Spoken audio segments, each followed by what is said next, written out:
Since that time, Federes Kamari, or chairman wa Kisoro Irish Potato Growers Corporation kandi corporation yahibwe mpatane yo korese chomeji ahamizebi nagira ngu ecyoma kikabahebwa n'ekigenderwa cyo kubiho mu bukene bitubiri y'amashanyarazi niyo yabarema isokora. And when the machine came, it was stored in that a house, and the first problem we faced, one was that we didn't have enough maize to sustain that machine.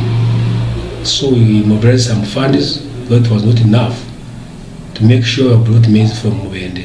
Nagira ngu biri yo kwezi koko kubanza ekabarema bwanywa yaba umeme kubaretera biri ya miliyoni 12 nikwe kubashara amashanyarazi bitu no bashazireho amashanyarazi umeme kagumane bohereza biru kandi cyoma cyabire kitarukora.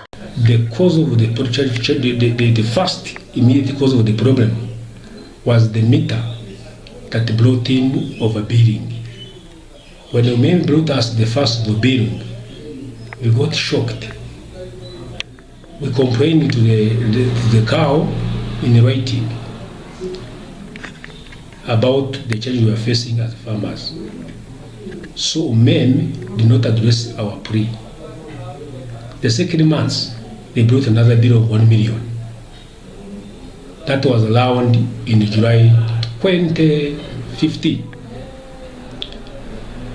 And instead of the people listening to us, they switched off the cut of the power.